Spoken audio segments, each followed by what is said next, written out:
It's not Truth Social. It's not the wildly contrasting candidate records. None of that. For better or worse, democracy hinges on vibes. And the vibes this week. He posted 70 times on Easter. What's in the baskets at the Trump family Easter egg hunt? Cadbury meth eggs?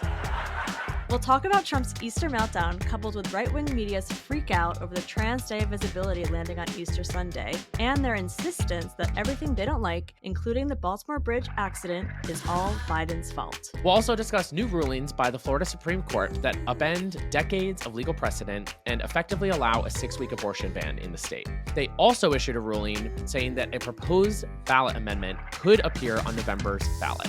We'll talk about what it means for abortion seekers in the state and the implications for the 2024 election. We'll also talk about some shocking literature produced by extremists from the Heritage Foundation and a publication called The American Conservative that lays out the right-wing agenda. Here to discuss all of that with us is Katie Grossbard. If you don't follow her already, Katie Grossbard is a whiz on Instagram and has incredible news roundups day in and day out. She's also an attorney, a founding member of I Am a Voter and This Is About Humanity, and she's an incredible digital creator. We love everything that she does, and we're so excited to have her here on the pod this week. Welcome to the pod, Katie Grossbard. Katie, we're so thrilled to have you today. Thank you for joining us. Thanks. Especially because you, like us, are, I would argue, chronically online. Do you identify as being chronically online? Yes, I am in the support group for sure. Literally. But I am very grateful for all of your roundups. I love them. They're funny. They make me laugh. They keep me informed in a very helpful, short, like Cliff Note-y way. So thank you for that. We have to comment on the meltdown that we all witnessed from Trump over the last 7 days or so, but particularly centered around Easter. Glennis, what happened? What, because I'm the resident lapsed Catholic? I was thinking more so because you definitely followed this more closely online. I did follow this. So Trump on Easter, which was this past Sunday, had an absolute meltdown. He posted over 70 times on Truth Social, which is just like, are you just sitting there like fire fingers typing away? He just ripped in to almost everyone on planet Earth. We can't read the whole thing. It's way too long. It's a true paragraph of hyper negative information, which is not what Easter is about. Okay. Easter is about, as we know, Easter eggs, the Easter bunny, JK, LOL, Christianity. Well, also All the above. Yeah, all of the above. Many people in the conservative movement on the right wing had an absolute breakdown because this year, per chance, Trans Day of Visibility fell on the same day as Easter. So everyone just thought that this was the woke mob hijacking Easter for what? Katie, you have a unique vantage point online. What did you see happening as Trump was basically going on a tirade and the conservative ecosystem was whipping up this frenzy over Trans Day of Visibility?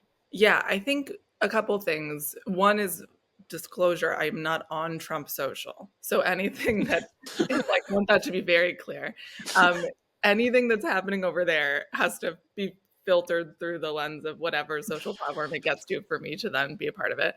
Well, who has the time to read 70 posts every day? Truly. If anyone I knew posted 70 or more times in a day, I would be calling someone. Yeah, like, you totally. get them committed. There's a problem there. I think ultimately there's a couple things. I think one is I almost have a moment where I like it in the sense that people see the mania again and it's back in just your normal conversation is like, what is this guy doing? And I think that is helpful on one hand because that has kind of been in the background in these past couple years. But on the other hand, it's so divisive and so meant to stir up this kind of controversy without any inclination to look up anything. And I think we have to remember that that's part of the strategy. They could have easily looked it up and said, oh, this actually was, we actually decided this a long time ago. Just happens to be how the calendar works. And here we are. But it doesn't matter because it's not based in fact. Yeah. I want to dive into Trans Day Visibility, but first, can we double click on something you just said, which is that people have forgotten or suppressed a lot of memories around the Trump years, and he has been out of the limelight for a while. Are you a believer in Trumpnesia? Is that a real thing? Yes. And what does it look like for us to combat that? I definitely am a believer in it. I think we have to some respect, acknowledge that the vast majority of people are not like you guys and me. Like they are not in the weeds of this stuff every single day, and they are much more concerned with their daily lives. And right now, the person that they can look to either thank or blame is the Biden administration. It has nothing to do with Trump. Now, as that's kind of teed up again, if they're upset right now, an alternative is a viable option to them, unless we remind people just how bad it was, what's at stake, and make this issue more about the election as a whole. You put democracy and reproductive freedom and gun violence prevention and all these other things on the table, and remind everyone what happened and what could happen, and make those stakes abundantly clear. Meanwhile, also elevating the fact that there's some manic behavior going on that doesn't seem like the person you want in charge of domestic or foreign policy or anything. Totally. And he's a gaslighter, a master gaslighter, which is something, you know, Brian had talked about this last pod, and what he just like pinpointed again with what you said of like this collective amnesia of how he speaks, how he talks about people, how he interacts with the Christian nationalist movement. He is not, in fact, like a good practicing Christian, right? Like there's a clip that went viral of him during Easter doing the Lord's Prayer, which is like Christianity 101. Like you learn that when you're 6 years old. He doesn't know the words. He's truly saying watermelon, watermelon. And it's like he is just pandering to who he thinks is going to listen to him. Yeah, I appreciate that point, Katie. And I do think it's about framing this as a choice, not just a popularity contest, right? We're not trying to like assign Biden a letter grade or like slap his hand for something that you're upset about. It's a choice, and we have to move forward with whatever choice is made. So I love your framing there. And on that point, if we're really talking about vibes, do you really want those Easter Sunday vibes? Branding. Yeah. I don't want those vibes. I don't want those vibes. No. Chaos. Some of the right wing, we have some examples here of how the conservative movement lost their minds. Mike Johnson, he tweeted, "The Biden White House has betrayed the central tenet of Easter, which is the resurrection of Jesus Christ, banning sacred truth and tradition while at the same time proclaiming Easter Sunday as Transgender Day is outrageous and abhorrent. The American people are taking note." No, we're taking note at your lack of understanding of how the calendar works. That's what we're noting. Yeah. And the comment around banning sacred truth and tradition, very intentionally vague, where what a lot of conservatives were complaining about was a rule that you couldn't submit like ultra religious designs for this Easter egg decoration contest that the White House hosts. And it's the same policy that was in place during the Trump administration and the administration before that. It's always been the policy, but it really is just this complete untethering from truth. And they feel no pressure to be not just honest, but like to have any relationship with the truth anymore. And I think that Trump has given them a lot of like leash and permission to do that. There was a really epic tweet takedown. I think it was my friend Matt Bernstein, Matt XIV, of Caitlyn Jenner. Did either of you see it? Yes, I did. No. Wait, Katie, tell us. From what I remember, so Caitlyn Jenner posted being up in arms about this situation. And which for people who don't know, Caitlyn Jenner is a transgender woman. Right. Conservative. Everybody knows that now. Yes. Well, maybe not. That's zeitgeist, baby. But that was kind of the bit, wasn't it? I mean, Matt said, "Does someone want to tell Caitlyn Jenner that she's trans?" Wait, well, not only that, No. she had tweeted in the past in observance. Oh yes, and then posted a picture of visibility. She posted a picture years ago, yes, of her celebrating Trans Day of Visibility, and it was not that long ago. It was not that long ago. So, but this is my point: is to tie it back to what we were saying before. There is no bottom in terms of like how low. There's no need to actually find a fact, tell the truth. It doesn't matter that immediately someone will Google all of this and say, "Isn't this you? Wait, you did this before." hold on, this isn't new. It doesn't, it's meant to stir up all this emotion and controversy. And then it kind of just takes over the news cycle. For Mm-hmm. what? The people that were going to celebrate Easter celebrated Easter. The people that were focusing on Trans Day of Visibility were focusing on that. And if they were doing both, they were doing both. And some people were doing neither. It didn't change anyone's decision on Sunday. Right.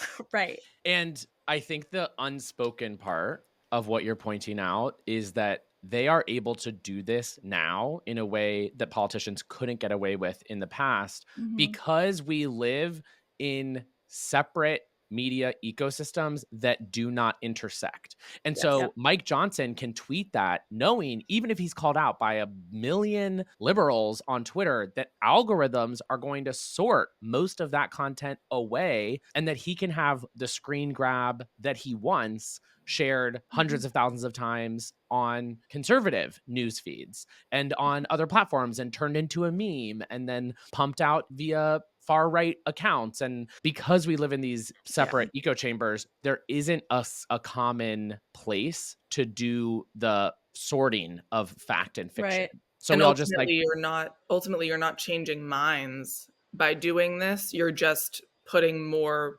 support in the base that you already have. Totally. Right. You're just like strengthening the machine, the media machine. Fox and Friends had suggested that Trans Day of Visibility should have been changed to the next day, April 1st. They could have moved it to the 1st. April Fool's Day probably would have been a more appropriate day than Easter Sunday. Like, get a grip. And then Fox News, in one segment, they had like rotating headlines, over the TV. a Chiron. Erasing, thank you. Media brain. Erasing Easter, ? Rotten egg, ? Biden takes action to minimize importance of Easter. Inclusiveness over holiness. And shell shock. I'm literally cross-eyed.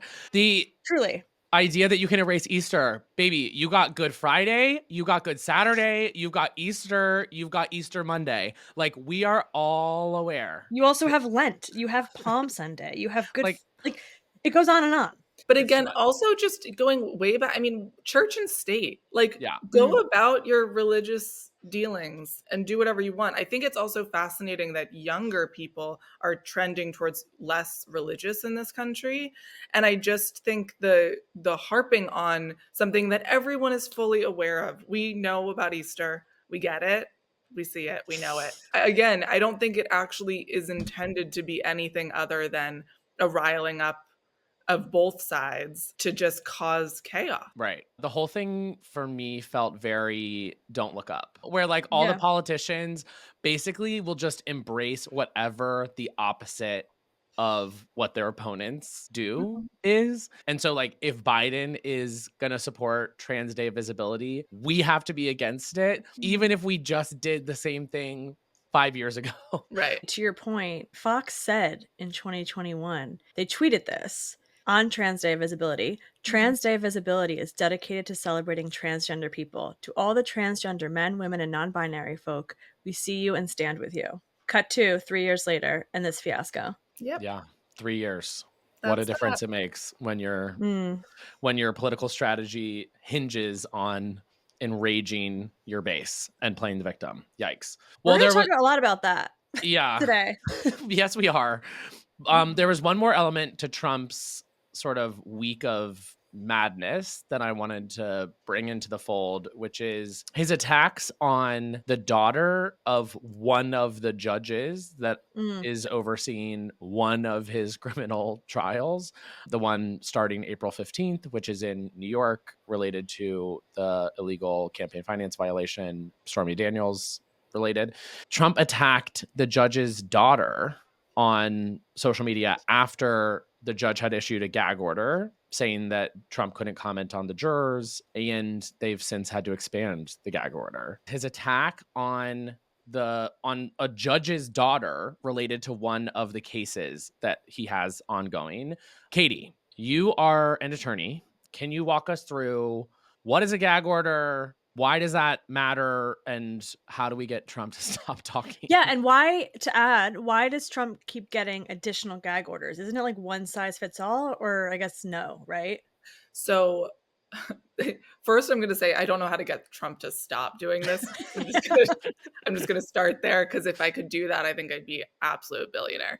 I'd give you all my money. Yeah, I Yeah. think I would be winning at life. Okay, so gag orders are basically, I mean, it makes a lot of sense. You don't want people who are charged with crimes to be walking around saying all this stuff and potentially tainting the jury pool. That's usually what it's about, is that there's going to be interest in the public forum, and we don't want it to be impacted by things that are being said. The thing that's interesting about this is obviously that it's much more public, many more eyes are on this, and it also seems to have zero impact on what he does. So the original one was covering, I think it was people that were witnesses, prosecutors, court staff, and I think it did cover some of their relatives, if I'm remembering correctly. And it also now includes the judge's family. But I think there's some sort of caveat in the rule, and I would have to look it up, so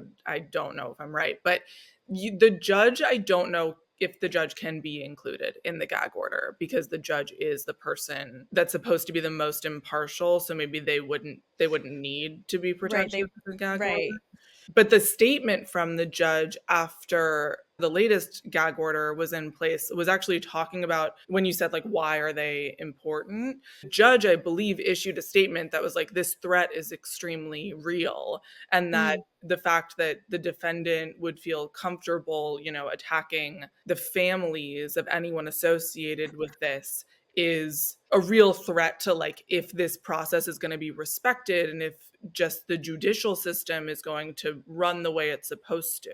So I think ultimately that's kind of what's going on there, but also it's a real eye-opening thing for people who are paying attention, because what keeps messing with me is that in any other circumstance, a lot of this stuff would be more impactful. There'd be an actual repercussion, or you would feel like the justice system was working. And it seems like at every turn, something's happening that makes people feel like that's not true. And it's hard to explain, A, that it's a long game and we really have to let this stuff play out, but also that, yes, unfortunately, there are things that seem unfair in this way. Totally. And you made a ton of great points, but something that's been sticking with me with all of these Trump trials and the gag orders is that he is making these cases seem not serious, or he's delegitimizing these judges, the process by which one is tried in the United States. And we all know where that, lands us, like cut to January 6th. But I can see clearly what he's doing, and it's really manipulative and scary.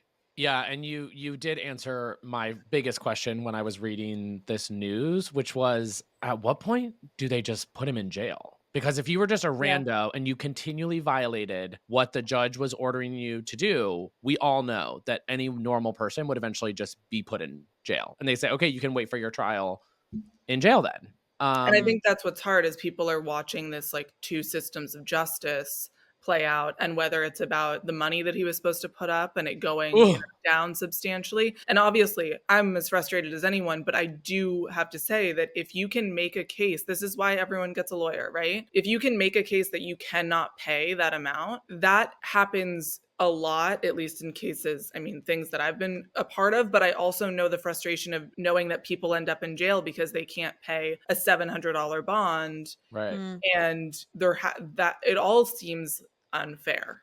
Yeah. And the whole premise is, like, the judicial system is supposed to be fair, which is why we're mad. Well, we're going to put it to the test. We have less than 2 weeks to go before this trial is going to start. So we will definitely stay tuned in, and I will be watching your channel for more deets as the trial unfolds. So I know we've already talked about right-wing media already in this episode, but there's 2 more things I want to touch on. One is the bridge collapse. Last week, I think the whole world saw that the bridge in Baltimore collapsed. It was a horrible tragedy, a horrible accident. But to this right-wing media machine that we've been talking about, they got information and started messaging immediately, blaming the bridge collapse on DEI, blaming the bridge collapse on immigration.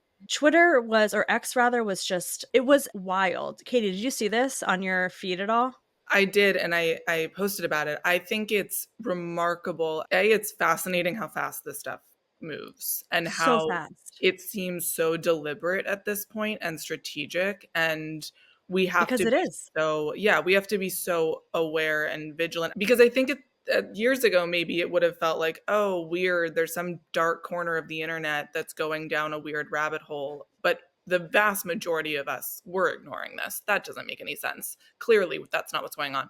Now it feels like they got a seat at the table, and you start looking for actual factual news. And if you are one of the many people that gets that information on social media, you are being bombarded with a lot of different versions of a story, only meant to, again, drum up anger. And I mean, some of it makes no sense. The idea that you're taking something that is so brutally awful for families and for people that are in that community, and you are then going to turn it into something before we've even gotten information about it, before we even identify victims, you're going to then turn it into something that is not only chaotic, but also really offensive. So offensive. Here's a short list of who the right-wing media machine blames. This is from a Wired article. Obviously, President Biden, Hamas, P. Diddy, Nickelodeon, former President Barack Obama, aliens, Sri Lanka, the World Economic Forum, wokeness, Ukraine, foreign aid, CIA, Israel, Jewish people, China, Russia, COVID vaccines, Black people, and lockdowns. What about the boat?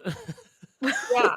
No one decided to say the boat. Wait, I The did boat see... is not on the list. Also, I would love to hear the explanation for Nickelodeon. Well, I think it's because that documentary just came out. And they wanted a distraction, so they had a boat crash? Right. I don't know. Okay.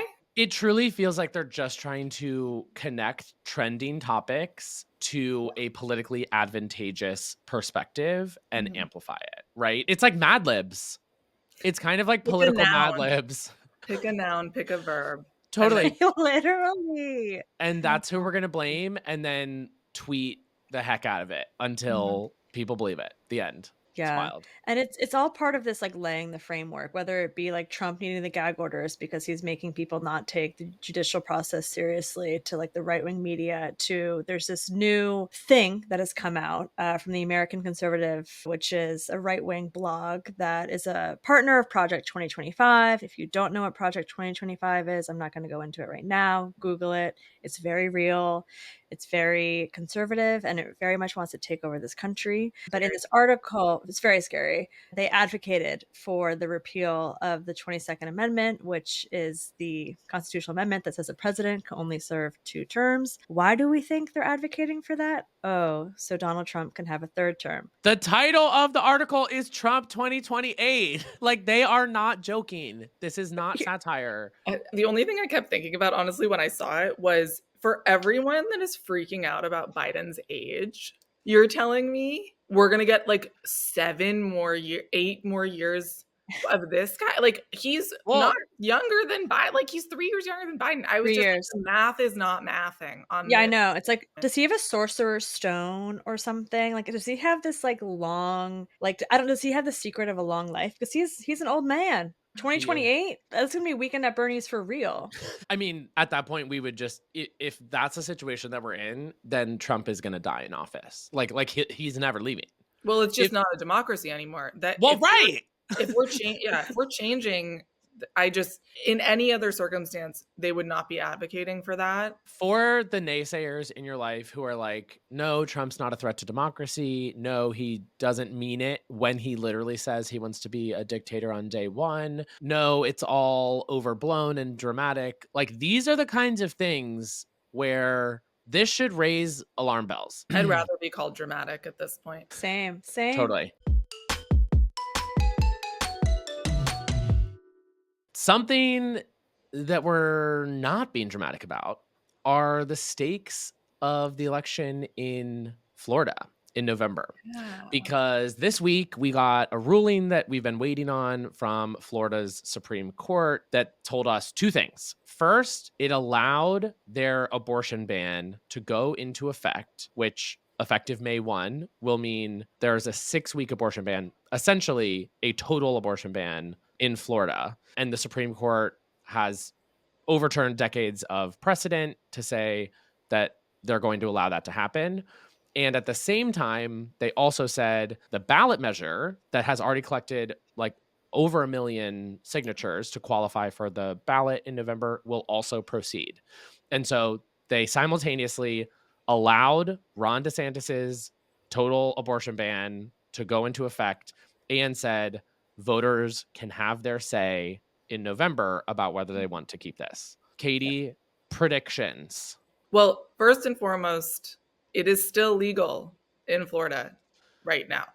Thank you. It has not gone into place yet, and I want people to know that. And if they need to get medications or anything currently, they can. Predictions, I am going to be positive about this for sure. I think that between this and the legalization of marijuana ballot measure, I hope that they're both extremely motivating for voters.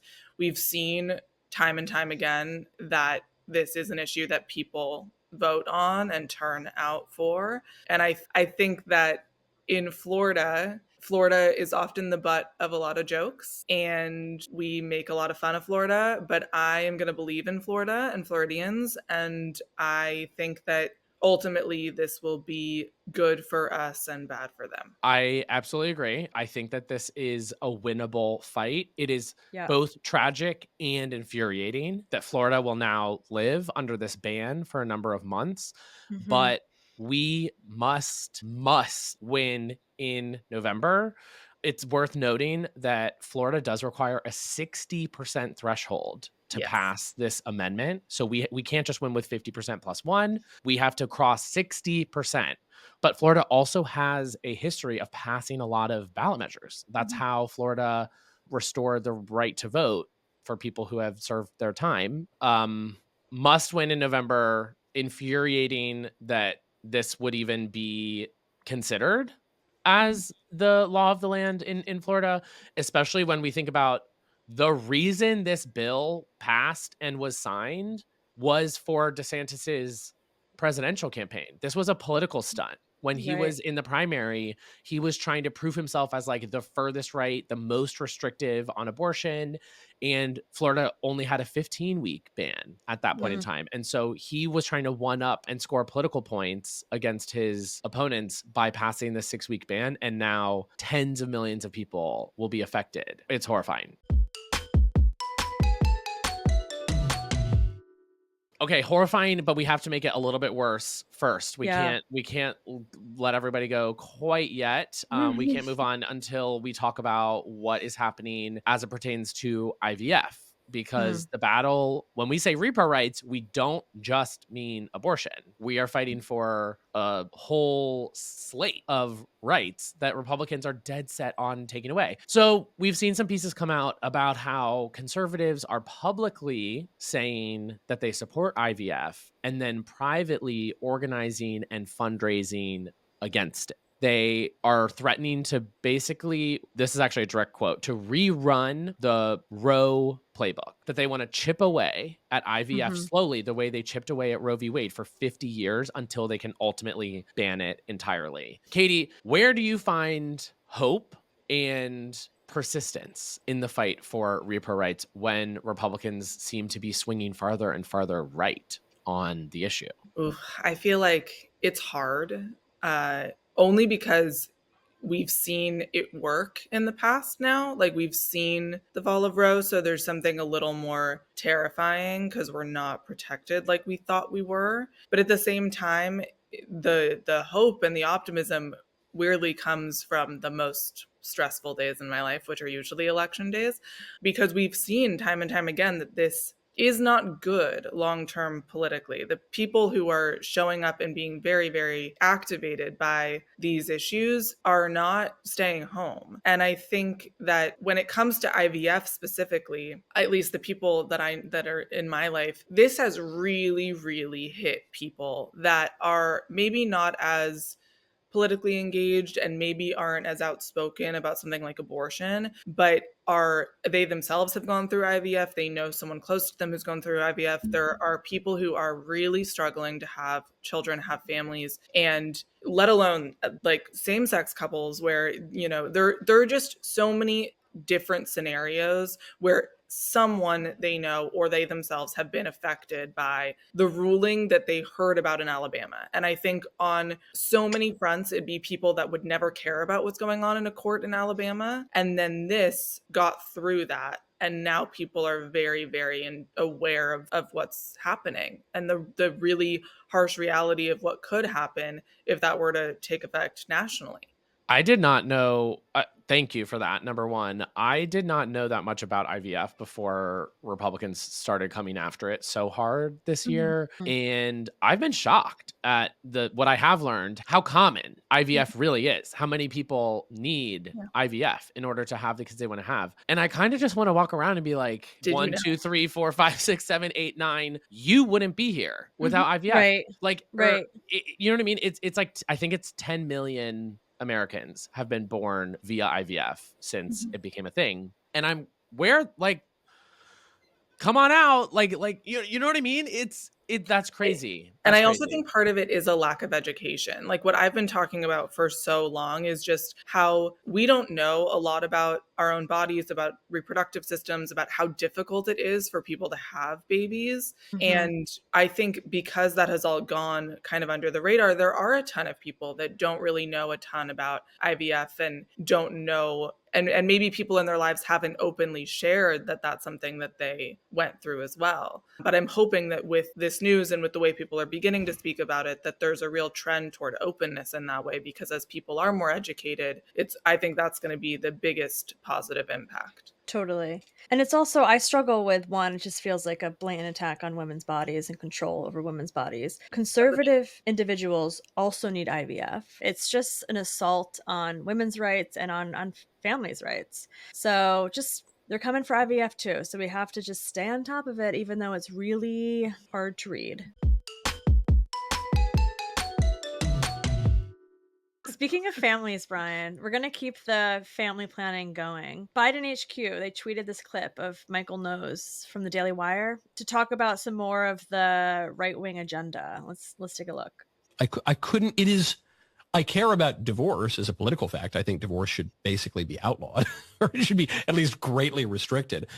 It's giving red flag. It is giving 500 red flag emojis. It's giving, put that in your Tinder and see what matches you get. It's giving, I want to know what his wife has to say about that. It's giving when you want to sneak away from a first date and tell your friend to call with like an emergency so that you can get away. Okay, group chat. So Katie, this is our like group chat vibe. How many group chats are you in? And what's your role in a group chat, would you say? Oh goodness. I'm probably in 4 or 5. Okay, that's a lot. But a couple of That's them a are like lot. iterations of the same. Like there's a giant one and then there's like 2 side ones. Oh my God, is Oh, this wow. tea? Are you breaking news on the pod? No, they all know. They all know. It's more like Okay. the big one will have, everybody. And then the side one is like just 3 girls that care about pottery. And then like, Got you know it. what I mean? It's just different Sure. avenues of communication. It's the Everyone doesn't pottery. need to know about the Pilates class, I love do. it. I need to Yeah. know. I'll So send it keep- to you. I'll ask you, Brian. Keep me in the Also, Pilates one. pottery. How's pottery? I'm kind of interested in getting into pottery. We are getting into it. Well, we're going to start with our listeners because we like to invite the audience into our group chat. I'm going to start with the first one. Hello, Glennis and Brian. How scared should we be about RFK Jr.? Thank you. Love you, Becky. So Thanks, RFK Becky. Jr. Yikes. He's a, I'm worried about him. He's a spoiler.com.edu.gov. He knows it. We know it. Everyone knows it. Yeah. Yeah, it's his only role. We should be incredibly, incredibly worried. His campaign just announced that they've collected enough signatures to get on the ballot in North Carolina. The biggest unknown with RFK right now is whether he makes a deal with the Libertarian Party, which would give him access in, I think, over 30 states. Yikes. At the same time, there's opposition within the Libertarian Party to him because he actually doesn't reflect a lot of their viewpoints. But if that deal goes through, we should all kind of be shitting ourselves, to be Yeah. honest. As I've sort of said before, any third-party candidate, whether it's RFK, Cornel West, Jill Stein, whoever, you name them, a random no labels person, any vote that they get lowers the threshold needed for the winner to win. Right. And we know that Trump cannot get to 50% in battleground states. He, in the last 2 cycles that he's ran, has only ever broken 50% in one state, and it was Georgia, and it was 2016, and it was 50.77%. Tiny margin that he won by. And so if it were a two-person race, I think that like Biden would have it in the bag in a big way, honestly. But third parties mean that a president might win with like 44% of the vote if somebody's polling, if a couple of other third party candidates are polling a couple of percent each. And so we should be incredibly worried. You should be calling out your friends who are supporting Yeah. or amplifying RFK and other third party candidates, because the math says that they are widening the path for Trump to win, period. Let alone the fact that didn't he just come out and say that Biden is a threat to democracy? A bigger threat, I not think just a threat. Yeah, I think we also have to pay attention to I mean, A, yes, Yeah. very scared. B, he's literally saying that out loud. Right. And C, I would love to know anyone who thinks, like, I'm not against third-party candidates as a general idea. We just currently don't have the political landscape where that is going to be successful in a national way. An independent candidate has not won a single electoral vote since the 1960s. So the idea that someone would suddenly get 270 of them is preposterous. Anyone who's telling you that does not understand the political system that we are operating within. Next question from listener Lauren. I'm a listener in Maryland, hoping you could talk about the risk that Larry Hogan poses. I feel like the race hasn't been getting much attention because he is still popular in our state and is polling ahead of both Dems running against him. Sicky face. Larry Hogan is the former governor of Maryland, extremely popular Republican. Lots of people were trying to recruit him to run for president as an alternative to Trump. He said no. There is an open seat for in the U.S. Senate from Maryland this cycle because Ben Cardin retired, and it should be a safe Democratic seat. Maryland is very blue. And because Hogan is so popular, suddenly there's conversation of that being an at-risk seat in a cycle when we are defending seats in Arizona, Montana, Ohio, Michigan, Pennsylvania, Nevada, and Wisconsin. Yeah. And so the idea that we're going to have to put a bunch of money and effort behind defending a seat in Maryland is not welcome news. Currently, polling does give us cause for concern, but it is a little too early to say whether we should all be like panicked about Maryland. Let's see who comes out of the Democratic primary. There are currently two candidates. And once we're on the other side, I think we'll have a better indication of how competitive it will really be in November. What else? What was in everyone's group chat? I can tell you what was in mine. Tell time. us. Tell me. New music, Cowboy Carter. Have you guys listened? Of course. Multiple times. Same. I listened halfway through during a workout, and it was not the vibe for my workout, and I haven't gone back to it yet. Okay. So I'm going to get angry DMs about that, but sorry. You are going to get angry DMs. And it's like an album that's meant to be like listened to from like start to finish. It's a story. It's a story. It's so good. I love it. There was some other new music this week, which I haven't listened to. I don't know if we have a clip of it, but Lara Trump came out with a single. Have you heard this? I have not. I've had my ups and downs, cried when no one's around, but still I gotta put my game face on, even when I'm not feeling strong.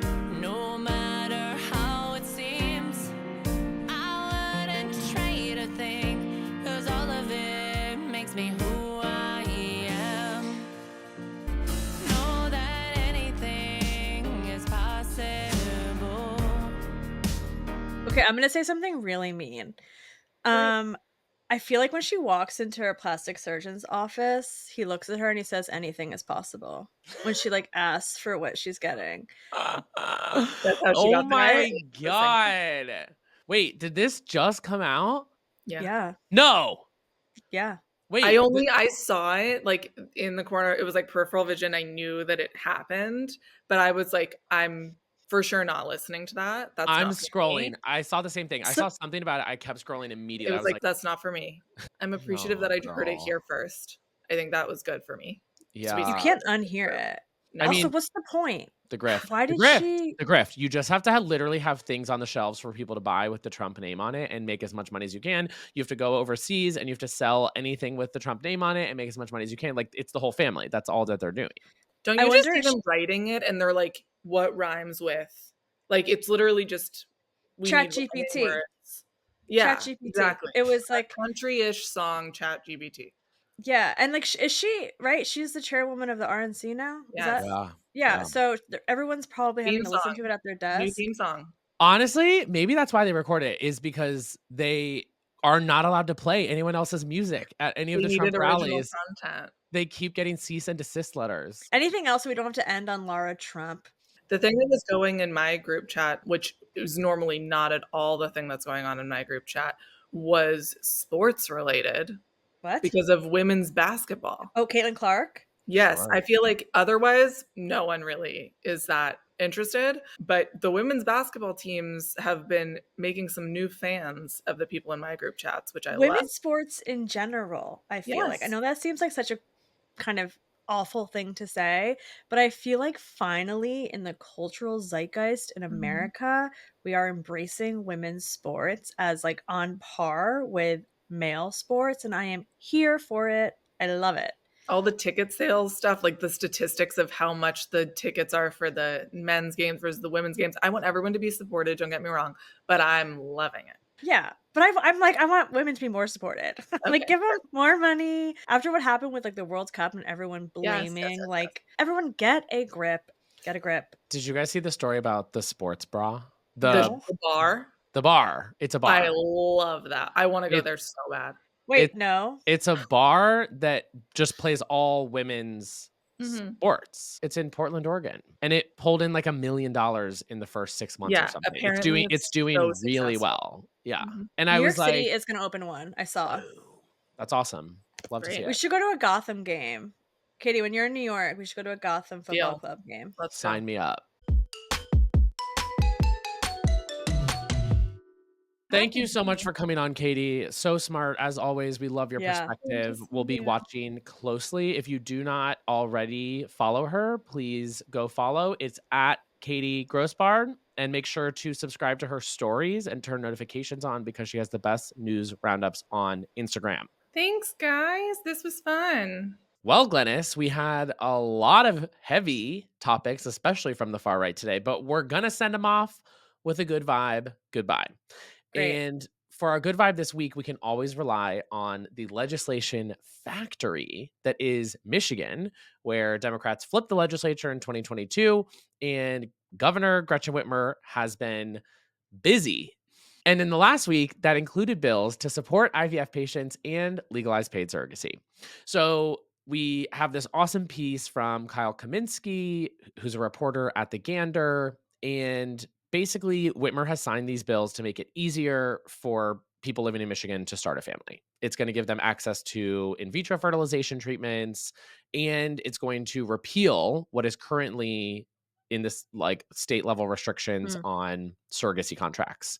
It's called the Michigan Family Protection Act, and it is a big step forward at a time when Republicans are, like we said before, putting reproductive rights under attack in many states. Here, here. That is a good vibe. Thank you, Governor Whitmer. Thanks, Big Gretch. And thanks, y'all, for listening. Have a great week.